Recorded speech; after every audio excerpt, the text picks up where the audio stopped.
Hello students, class 11 accountancy unit 6 accounting for bills of exchange हमारा चल रहा था, जिसमें हम डीके गोयल के बुक से प्रैक्टिकल क्वेश्चन सॉल्व कर रहे थे।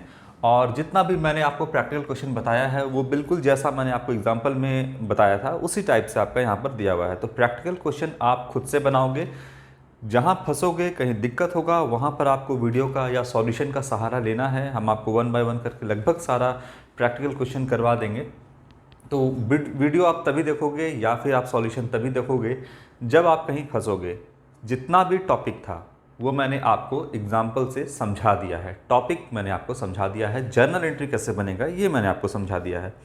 अब यहाँ पर आप सॉल्यूशन खुद से करोगे, जितना भी प्रैक्टिकल है यही सही अप्रोच है आपका पढ़ाई का। अदरवाइज़ अगर आप वीडियो देख देख करके सारा क्वेश्चन 1 बाय 1 करके देख के सॉल्व करोगे तो आपका खुद का दिमाग जो है काम नहीं करेगा। इसलिए एग्जामिनेशन के पॉइंट ऑफ व्यू से भी और ऐसे भी आपके प्रैक्टिकल नॉलेज के लिए भी ये ज़रूरी है कि आप खुद से क्वेश्चन सॉल्व करें। चलिए यहाँ पर क्वेश्चन नंबर 1 to 7 तक हम लोगों ने कवर कर लिया था, जिसमें आपका क्वेश्चन नंबर 1 2 मैच्योरिटी डेट का था, 3 4 5 आपका था retaining the bill till due date, 6A 6B आपका discounting of bill from bank था। बैंक से अगर आप बिल को डिस्काउंट करवा लेते हो मैच्योरिटी डेट से पहले तो क्या जर्नल एंट्री बनेगा ये बता दिए। इंडोर्समेंट का केस भी आपका हो गया क्वेश्चन नंबर 7। अब आज है क्वेश्चन नंबर 8 से स्टार्ट करेंगे, sending the bill to bank for collection.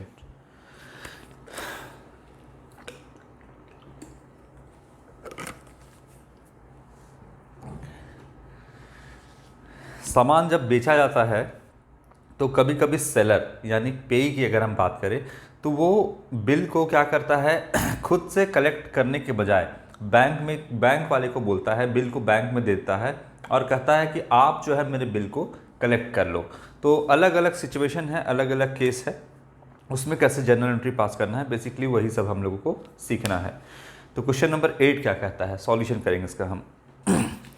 On 10th जनवरी 2017, 10 जनवरी 2017 को A sells goods to B for 12,000। तो यहाँ पर ए ने सामान को बेचा है बी को 12,000 रुपये में। 1 बाय 1 करके सारा चीज़ इसमें 1 बाय 1 करके जितना लाइन आपका दिया हुआ है सब लाइन का मतलब भी हम समझेंगे। ऑन दैट डेट, उस डेट को B accepted a bill drawn upon him by A at 2 months for rupees 12,000. A retains the bill till due date and on due date sends the bill to the bankers for collection. In due course, इसके बीच में A received the information from the bank that the bill has been duly made. Pass the journal entries in the books of A and B. तो जितना भी line है सबका बच्चे आप मतलब समझिएगा हमेशा, क्वेश्चन में कुछ भी छोड़िएगा नहीं। अगर आप क्वेश्चन को बिना समझे आगे बढ़ते हो, लाइन बाय लाइन एक एक वर्ड को उसको नहीं समझते हो, तो फिर आगे जैसे जैसे आपका लेवल बढ़ता जाएगा यहाँ पर, फिर आप इसके बाद ग्रेजुएशन करोगे तो फिर आपको जाकर के प्रॉब्लम होगा। इसीलिए जितना भी लाइन है उसका मतलब हमेशा आपको समझना चाहिए। ये है ए और ये है आपका बी बायर। ए ने सामान बेचा बी को, 12,000 रुपये में सामान बेचा है और यहाँ पर एक बिल ड्रॉ किया गया है ऑन दैट डेट, मतलब यहाँ पर 10 जनवरी 2017 को एक बिल ड्रॉ किया गया है। किसने ड्रॉ किया ये आपको समझना है। देखिए यहाँ पे कहता है कि B accept a bill drawn upon him by A, इसका मतलब ए ने बिल को बनाया, ए ने बिल को बनाया तो ये होगा आपका बिल्स ऑफ एक्सचेंज। अगर बी जो है बिल को ड्रॉ करता तो वो कहलाता प्रॉमिसरी नोट। ये बात आप हमेशा ध्यान रखिएगा कि ए जो है यहाँ पर बिल को बना रहा है तो वो कह रहेगा बिल्स ऑफ एक्सचेंज, और अगर बी करता तो होता promissory note. A bills of exchange बना रहा है मतलब ए बी को ऑर्डर दे रहा है, और अगर बी बनाता तो वो प्रॉमिसरी नोट बनाता है, मतलब बी ए को प्रॉमिस करता कि हम आपको ड्यू डेट या मैच्योरिटी डेट को पेमेंट करेंगे, जो भी आपको मैच्योरिटी डेट होता। ठीक है ना। तो यहाँ पर अगर बी तो नहीं बना रहा है, अगर ए बिल को ड्रॉ कर रहा है यहाँ पर, यानी ए बी के ऊपर बिल ड्रॉ कर रहा है तो ये ऑर्डर दे रहा है कि तुम हमको 12,000 रुपया मैच्योरिटी डेट के दिन पेमेंट करो। अगर बिल्स ऑफ एक्सचेंज है तो इस पर ए भी साइन करेगा और इस पर बी भी अपना यानी बायर भी इस पर साइन करेगा। तो दोनों पार्टीज यहाँ पर इस साइन करना इस पर होगा। बी ने बिल को एक्सेप्ट कर लिया। जैसे ही बी साइन किया, बी ने बिल को एक्सेप्ट कर दिया। यहाँ पर अगर प्रॉमिसरी नोट होता तो यहाँ पर सेलर का यानी ए का साइन करना ज़रूरी नहीं है, यहाँ पर सिर्फ अपना साइन बी करता और इस पर कोर्ट का जो है मुहर, स्टैम्प वगैरह सब कुछ लगा होता दोनों केस में। तो हमेशा ये बात समझिएगा कि बिल कौन ड्रॉ कर रहा है। जर्नल एंट्री के सेंस में हम बिल्कुल जर्नल एंट्री, चाहे ये बिल्स ऑफ एक्सचेंज हो, प्रॉमिसरी नोट हो, हम एक जैसा करेंगे। लेकिन अगर बात करें कि कौन किस पे ड्रॉ कर रहा है, कौन बिल को ड्रॉ कर रहा है, तो वो बात आपको यहाँ पे समझना होगा हर बार। 12,000 रुपये का बिल जो है ड्रॉ किया गया है 2 महीने बाद। तो 10 जनवरी को ये बिल ड्रॉ किया ए, 10 जनवरी को, और 2 महीने के बाद जो है मैच्योरिटी डेट इसका होगा। तो 10 जनवरी से 10 फरवरी 1 मंथ, और 10 फरवरी से 10 मार्च ये होगा आपका दूसरा मंथ, और प्लस 3 दिन डेज ऑफ ग्रेस, तो यहाँ पर 13 मार्च यहाँ पे मैच्योरिटी डेट होगा। 13 मार्च कौन सा ईयर है? 2017। तो 2017 यहाँ पे हम, ये आपका मैच्योरिटी डेट निकल के आता है 13 मार्च 2017। चलो,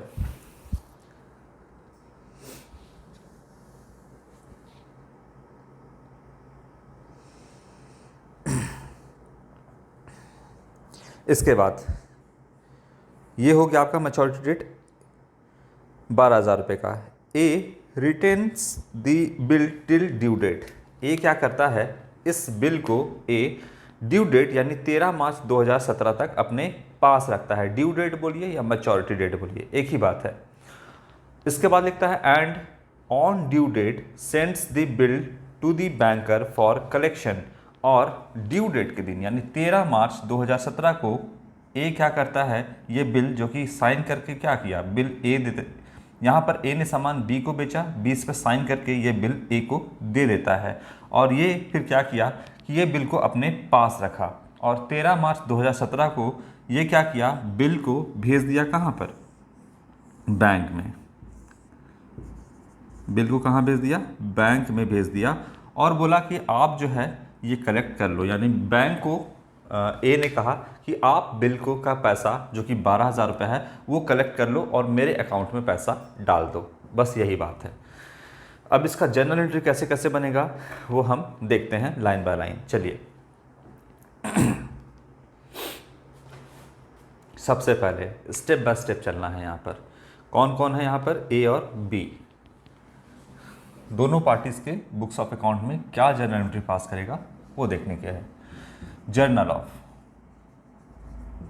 ए के बुक्स ऑफ अकाउंट में क्या जर्नल एंट्री पास होगा, और जर्नल ऑफ बी।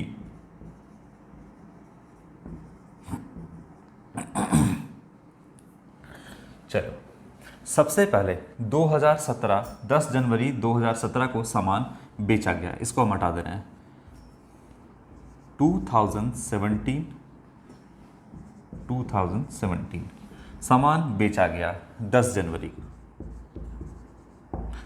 तो क्या होगा आपका, सामान किसको बेचा गया, ए ने सामान बी को बेचा, तो B account debit to sales account. ये होगा कितने का सामान बेचा, 12,000 रुपये का। जाहिर सी बात है यहाँ पर जो सामान बेचा गया है, अगर 12,000 का बिल ड्रॉ किया गया है, इसका मतलब 10 जनवरी को उधार में सामान बेचा गया होगा। अब आपको बार बार बोलेगा नहीं कि सामान किसको बेचा, कब बेचा, यहाँ पर सीधा सीधे लिख ही दिया कि ए सेल्ड गुड्स टू बी 12,000, तो बी का यहाँ पर नाम भी दे दिया है कि 12,000 का सामान बेचा है, तो उधार में 12,000 का सामान यहाँ पर बेचा गया है। अगर कैश में सामान बेचा जाता तो यहाँ पर ये बिल की कोई ज़रूरत ही नहीं थी, बिल्स ऑफ एक्सचेंज हम लोग को पढ़ने की कोई ज़रूरत ही नहीं थी। जाहिर सी बात है बिल्स ऑफ एक्सचेंज पढ़ रहे हैं, इसका मतलब हर सामान उधार में बेचा गया होगा, ठीक है। तो यहाँ पर B2 सेल्स हो जाएगा। इसने क्या किया, 10 जनवरी को इसके बुक्स ऑफ अकाउंट में क्या जर्नल एंट्री पास होगा, इसने सामान बेचा, B2 सेल्स यहाँ पे हो गया। अब इसने सामान परचेज किया, तो ये जर्नल एंट्री पास करेगा परचेज अकाउंट डेबिट टू, किससे खरीदा, तो ए से। यहाँ पर गिवर कौन है, ए, तो यहाँ पर लिखेंगे टू ए। कितने का सामान, जितने का सामान बेचा उसने उतना ही का सामान इसने परचेज किया, 12,000 रुपीज़। अभी तो सामान बेचा गया है, इसके बाद क्या करा जाएगा, सामान बेचा गया। अब 10 जनवरी को ए ने सामान बी को बेचा। अब बिल ड्रॉ करेगा, तो बिल ड्रॉ करेगा कौन, ए यहाँ पर। कब, 10 जनवरी को। लिखिए 10 जनवरी बिल करेगा ड्रॉ। ये बिल ड्रॉ करेगा तो ये इस बिल का पैसा ए रिसीव करेगा, इसीलिए ए अपने बुक्स ऑफ अकाउंट में करेगा क्या, बिल्स रिसीवेबल अकाउंट डेबिट, यानी इस बिल का पैसा ए को रिसीव करना है कब, तो मैच्योरिटी डेट को। इसीलिए 10 जनवरी को ये बनेगा बिल्स रिसीवेबल, और बिल्स रिसीवेबल एसेट है, इसीलिए ये ए के बुक्स ऑफ अकाउंट में क्या होगा, डेबिट, क्योंकि एसेट बढ़ता है तो डेबिट, घटता है तो क्रेडिट। फिलहाल ये एसेट बन रहा है, बढ़ रहा है, इसीलिए डेबिट करेंगे। और कौन इसका पैसा देगा, तो बी, इसीलिए बी को हम कर देंगे यहाँ पर क्रेडिट। तो bills receivable account debit to B, यहाँ पर इसके बुक्स ऑफ अकाउंट में, सेलर के बुक्स ऑफ अकाउंट में जनरल एंट्री बनेगा। बताइए कितने का बिल ड्रॉ किया गया, 12,000 का, तो लिख दीजिए 12,000। ये बिल्स रिसीवेबल के सामने जितना अमाउंट लिखा होगा उतना ही का बिल ड्रॉ किया गया होगा, ये बात हमेशा ध्यान में रखिएगा। बिल्स रिसीवेबल के सामने जितना अमाउंट लिखा गया होगा उतना ही का बिल ड्रॉ किया गया होगा, ठीक है। तो 12,000 का बिल ड्रॉ हो गया। अब यहाँ पर 10 जनवरी ये क्या करेगा, इसके लिए यही बिल, बी के लिए ये बिल लाइबिलिटीज हो जाएगा।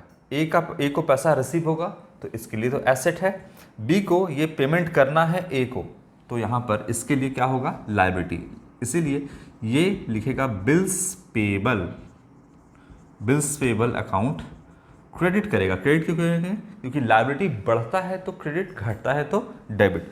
बताइए कितने का बिल जो है ये बिल, इसके लिए एसेट कितने का है, 12,000, तो यही पेमेंट जो है 12,000 बी किसको करेगा, ए को, तो बी के ऊपर लाइबिलिटी कितने का है, 12,000, यानी जितना बिल्स रिसीवेबल होगा उतना ही का यहाँ पर बिल्स पेबल होगा। यानी यहाँ पर जितने का एसेट बना ए के लिए उतना ही का लाइबिलिटी बनेगा बी के लिए, तो यहाँ पर लाइबिलिटी बना 12,000 का। याद रखिएगा ये दोनों अमाउंट आपका सेम ही होगा, क्योंकि जितने का बिल यहाँ पर इसको रिसीव करना है उतना ही के बिल का पेमेंट इसको करना है। किसे करना है, तो ए को यहाँ पर, इसलिए ए लिखा जाएगा। चलो यहाँ पर हो गया बिल ड्रॉ।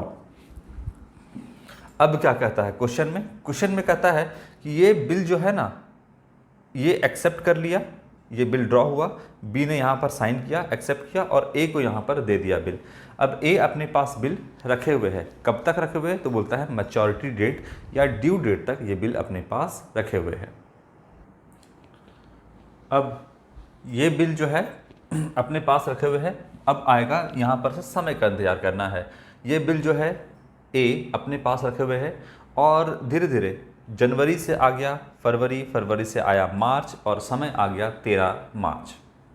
अब ए ने क्या किया, ए को अगर डायरेक्ट पेमेंट लेना होता तो bank on debit to bills receiver यहाँ पे हो जाता, लेकिन ए ने क्या किया, अपनी सेफ्टी के लिए ये बिल कहाँ भेज दिया, तो बैंक में भेज दिया। कब, तो 13 मार्च को, मैच्योरिटी डेट के दिन 13 मार्च 2017 को ये बिल क्या कर दिया, ए ने भेज दिया बैंक में, ठीक है। तो यहाँ पर जो जनरल एंट्री बनेगा वो बनेगा बिल्स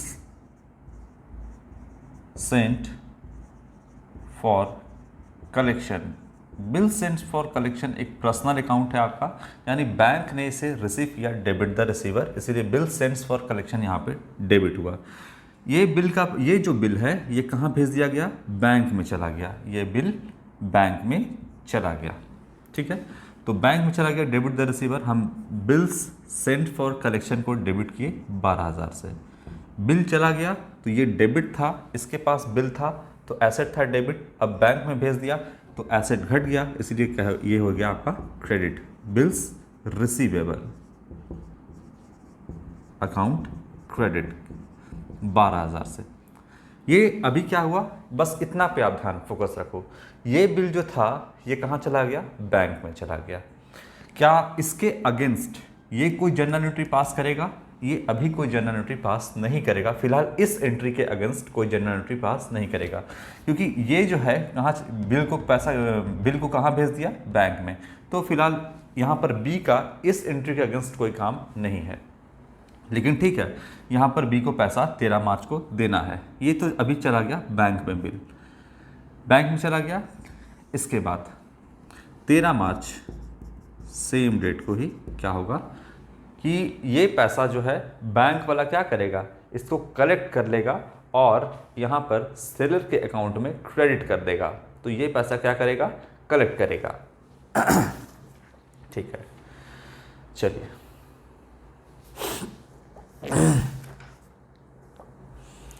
13 मार्च को कलेक्ट कर लेगा और बैंक में इसको क्रेडिट कर देगा इसके। तो बैंक वाला जो है ए के अकाउंट को क्रेडिट करेगा, उसके अकाउंट में वो पैसा क्रेडिट कर देगा।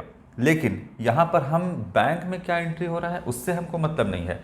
ए अपने बुक्स ऑफ अकाउंट में क्या एंट्री करेगा, तो ए करेगा कि मेरे बैंक अकाउंट में पैसा आया। हम लोग कैश बुक पढ़ चुके हैं, कैश बुक पढ़ चुके हैं ना, कैश बुक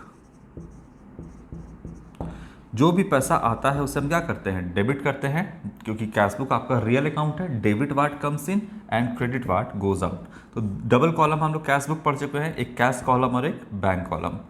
यहाँ पर एक कैश कॉलम और एक बैंक कॉलम। तो जब भी पैसा आएगा, अगर प्लस इधर करते हैं माइनस इधर, प्लस माइनस लिखना नहीं है, जो भी पैसा आएगा उसको हम क्या करते हैं, बैंक कॉलम में अगर बैंक में आ रहा है तो डेबिट करते हैं, यानी पैसा आ रहा है। तो यहाँ पर भी क्या है कि ए अपने बुक्स ऑफ अकाउंट में इसके पास कितना आएगा, 12,000 रुपये आएगा। तो ये बैंक अकाउंट को क्या करेगा, डेबिट करेगा। तो चलिए यहाँ पर हम बैंक अकाउंट को क्या करेंगे, डेबिट करेंगे। तो यहाँ पर हम लिखते हैं बैंक अकाउंट डेबिट 12,000। ए अपने बुक्स ऑफ अकाउंट में अपने कैश बुक के बैंक कॉलम को डेबिट करेगा कितना से, 12,000 रुपये से। और फिर क्या होगा आपका, ये बिल्स सेंट फॉर कलेक्शन क्या कर देंगे, उसको हम क्रेडिट कर देंगे। क्यों करेंगे ये भी अभी हम बताते हैं। Bills sent for collection account credit कर देंगे 12,000 से। कर दिया मैंने क्रेडिट। अब पूछेगा कि क्रेडिट क्यों कर दिया। यहाँ पर देखिए, ए को क्या चाहिए, ए को पेमेंट चाहिए, इस बिल का पेमेंट चाहिए। वही काम यहाँ पर हो रहा है। ये मैंने आपको एग्जांपल में भी समझाया था कि पेमेंट चाहिए। ए को क्या मतलब है और बी को क्या मतलब है। इस बिल से एक्चुअली में किसी को लेना देना नहीं है, ना ही ए को लेना देना है, ना ही बी को लेना देना है। एक ये तो इंस्ट्रूमेंट है, एक ये यंत्र है, एक जरिया है इन दोनों के बीच में इस बात का कि भाई हम लोगों के बीच में ट्रांजैक्शन हुआ है और एक फिक्स डेट को तुमको पैसा देना है, यानी बी ए को पैसा देगा और बी यहाँ पर इनकार नहीं कर सकता है, नहीं तो आप पे कोर्ट केस हो जाएगा। ये बस इसी बात का एक जरिया है। यहाँ पर इस बिल से ना ही ए को मतलब है, ना ही बी को मतलब है। मतलब क्या है, तो भाई मेरे पास पैसा, जो सामान आपको उधार में बेचे हैं, मेरे को कैश चाहिए और आप हमको पेमेंट कर दो। बस इस बात की श्योरिटी के लिए ये बिल बनाया गया है और इस बिल से किसी को कोई लेना देना नहीं है। बस अगर कोई पेमेंट देने से इनकार करता है कोई बायर, तब फिर इस बिल का काम पड़ेगा। अदरवाइज ए को सामान बेचना है और जो बायर है उसको पैसा देना है। तो ए सामान अगर ए के पॉइंट ऑफ व्यू से सोचे तो ए इसको सामान बेच करके पैसा रिसीव करना है। अब यहाँ पर भी वही काम हो रहा है। देखिए, बिल जो है ये बैंक में भेज दिया, bill sent for collection account debit to bills receivable, ये मैंने बनाया। इसके बैंक अकाउंट में पैसा आया तो ये अपने बुक्स ऑफ अकाउंट में क्या कर देगा, 12,000 रुपये से उसको डेबिट कर देगा, bill sent for collection credit कर देगा। मतलब किससे है, पैसा आने से है। तो पैसा आ गया यहाँ पर। देखिए अब कैसे आया, इन दोनों एंट्री को जोड़िएगा तो क्या बनेगा। देखो, bill sent for collection account debit है और bill sent for collection account यहाँ पर क्रेडिट है। जब सिमिलर अकाउंट एक बार डेबिट होता है, एक बार क्रेडिट होता है, तो वो आपस में कटता है। ये बात हमने रेक्टिफिकेशन ऑफ एरर में आपको पढ़ाया था। तो ये दोनों आपस में क्या हो जाएगा, देखोगे ये एंट्री कंप्लीट है, ये दोनों आपस में कटेगा। हम आपको एक लाइन से ऐसे ही काट के दिखा रहे हैं, ये कटा और डेबिट है और ये देखिए क्रेडिट है, आपस में कट जाएगा, पूरा कट गया। तो क्या नज़र आ रहा है आपको, बैंक यहाँ पर डेबिट साइड में और बिल्स रिसीवेबल क्रेडिट साइड में आपको नज़र आ रहा होगा। तो अगर इन दोनों एंट्री को अगर आप जोड़िएगा तो बनेगा क्या, बैंक अकाउंट क्रेडिट टू, यहाँ पे देखो क्रेडिट साइड में क्या है, बिल्स रिसीवेबल अकाउंट कितना, बैंक अकाउंट डेबिट है कितने से 12,000 और क्रेडिट कितने से है, ये देखिए बिल्स रिसीवेबल 12,000। तो दोनों को जोड़ने पर आपका एंट्री बैंक अकाउंट यानी एक अकाउंट में यहाँ पर पैसा आया और बिल चला गया, यही बात है, यही काम हो रहा है। अगर मान लीजिए कि ए यहाँ पर बिल को बैंक में नहीं भेजता, डायरेक्टली पैसा कलेक्ट होता, तो क्या क्या एंट्री बनाते हैं हम 13 मार्च को, बैंक टू बिल्स रिसीवेबल। अभी तक तो हम यही बनाते आ रहे थे ना, लेकिन यहाँ पर चूंकि बिल बैंक में भेजा गया तो उसके लिए ये अलग से जर्नल एंट्री पास किया गया, bills sent for collection account debit to bills receivable और bank account debit to bills sent for collection. Actually में ये दोनों आपस में कट जाएगा तो bank account debit to bills receivable account ही यहाँ पे क्रेडिट होगा, तो ये डेबिट और ये क्रेडिट होगा, इसके अकाउंट में पैसा आ गया। लेकिन बैंक में भेजा गया कलेक्शन के लिए, बैंक वाले को बोला गया कलेक्शन के लिए, इसीलिए ये एडिशनल जर्नल एंट्री जो है बिल सेंट फॉर कलेक्शन ये पास किया गया। ठीक है, अब यहाँ पर ये एंट्री पास किया गया, लेकिन वो एंट्री क्या पास करेगा, इसको आपको काटना नहीं है। ये अब 13 मार्च को ये क्या एंट्री पास करेगा, मैंने आपको बताया कि ये जो है इसको पेमेंट करना है, चाहे ए बोलता है कि भाई आप बैंक में पैसा दे दीजिए, ए बोलता है किसी थर्ड पार्टी को पैसा दे दीजिए, ए बोलता है XYZ को पैसा दे दीजिए, तो ए जैसा बोलेगा वैसा यहाँ पर बी करेगा। तो यहाँ पर बिल बी को जो है यानी बायर को सिर्फ पेमेंट करने से मतलब है, ए जैसा बोलेगा, तो ए किसी को भी बोले पेमेंट करने, बताइए यहाँ पर बी का लायबिलिटी खत्म होगा या नहीं, तो बी का लायबिलिटी क्या है, ये बिल जो है बी का लायबिलिटी बना हुआ है। जैसे ही ए बोलता है कि आप किसी को भी पेमेंट करिए, इसका लायबिलिटी खत्म होगा। तो बताइए यहाँ पर बैंक वाला में बैंक को पेमेंट करना है, बैंक वाला उससे कलेक्ट कर ले या फिर कोई भी थर्ड पार्टी का जो है कलेक्ट कर ले पैसा, तो इससे मतलब नहीं है, बी का लायबिलिटी खत्म हो रहा है। तो बताइए लायबिलिटी बढ़ा था तो क्रेडिट किए थे, लायबिलिटी घटेगा बी का तो डेबिट करेंगे, इसलिए बी डेबिट करेगा, बिल्स पेएबल अकाउंट ये डेबिट करेगा। लायबिलिटी बढ़ता है तो क्रेडिट, घटता है तो डेबिट। अब पेमेंट कर रहा है तो लायबिलिटी इसका घट गया, इसलिए इसने डेबिट कर दिया। 2 क्या करेगा, बैंक अकाउंट, इसके बैंक अकाउंट से पैसा चला जाएगा, कितना 12,000 रुपीज़। अब ये भी कैश बुक मेंटेन कर रहा होगा बी, ये भी व्यापारी है, तो क्या करेगा, देखो कैश बुक तो हम आपको पढ़ा चुके हैं, कैश बुक पूरा बात सोचना, ये डेबिट साइड, ये है आपका credit side. Double column cash book पढ़ चुके हैं, एक कैश कॉलम और एक बैंक कॉलम, यहाँ पर कैश कॉलम बैंक कॉलम। ये अगर पैसा आएगा तो ये प्लस करेगा यानी डेबिट करेगा, ये माइनस करेगा, प्लस माइनस आपको लिखना नहीं होता है। ठीक है, तो देखिए ये क्या किया, बैंक अकाउंट को क्रेडिट क्यों किया, क्योंकि पैसा जा रहा है, कितना जा रहा है 12,000, तो यहाँ पर से 12,000 ये क्या कर देगा क्रेडिट, इसलिए बैंक अकाउंट को इसने क्या किया क्रेडिट, मतलब इसके अकाउंट से पैसा चला गया। ठीक है, तो कैश बुक भी आप हमेशा जो भी कोई एंट्री बनाते हो तो पूरा चीज़ आप रिवाइज कर लो अपने दिमाग में कि कैश बुक पे इसका क्या असर पड़ेगा। तो यहाँ पर इसको पेमेंट करना था, bills payable account debit, liability खत्म, टू बैंक यहाँ पर पेमेंट कर दिया और फाइनली यहाँ पर भी पेमेंट आपका हो गया। चलो, तो बैंक वाला भी क्या किया, इस बिल का पैसा एक अकाउंट में क्रेडिट किया, बैंक वाला क्रेडिट करेगा, लेकिन ये अपने बुक्स ऑफ अकाउंट में इसको क्या करेगा, कैश बुक में इसको बैंक कॉलम में डेबिट करेगा, इसीलिए बैंक अकाउंट यहाँ पे डेबिट हुआ।